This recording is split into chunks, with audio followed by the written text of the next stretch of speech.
মমিনুলের উচ্চতা নিয়ে ঋষভ পান্টের খোঁচা। চেন্নাই টেস্টে বাংলাদেশের ফিল্ডিং সাজিয়ে দিতে গিয়ে আলোচনায় এসেছিলেন ভারতের উইকেটরক্ষক ব্যাটার ঋষভ পান্ট। স্ট্যাম্প মাইকে তার সেই কাণ্ড সবার সামনে আসে। ফের সেই স্ট্যাম্প মাইকেই ধরা পড়লেন ঋষভ পান্ট। এবার বাংলাদেশি ব্যাটার মমিনুল হকের উচ্চতা নিয়ে ঠাট্টা করে আলোচনায় 26 বছর বয়সী এই উইকেটরক্ষক ব্যাটার। কানপুর টেস্টের প্রথম দিনে 29 রানে 2 উইকেট হারানোর পর বাংলাদেশের ইনিংস করার বড় ভূমিকা রেখেছেন মমিনুল হক। ক্রিজে থিতুয়ে যাওয়া এই ব্যাটারের সঙ্গে মেন্টাল গেম খেলতে গিয়ে উইকেট রক্ষক ঋষভ পান্ট এক পর্যায়ে বলে বসলেন, বল হেলমেটে লাগলেও কিন্তু তুমি এলপিডব্লিউ হয়ে যাবে।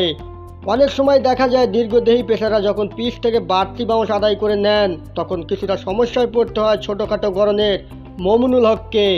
যদিও কানপুর টেস্টে তেমনটা হয়নি, তবুও পান্ট সেদিকে ইঙ্গিত করেই মমিনুলকে নিয়ে এমন মন্তব্য করেন।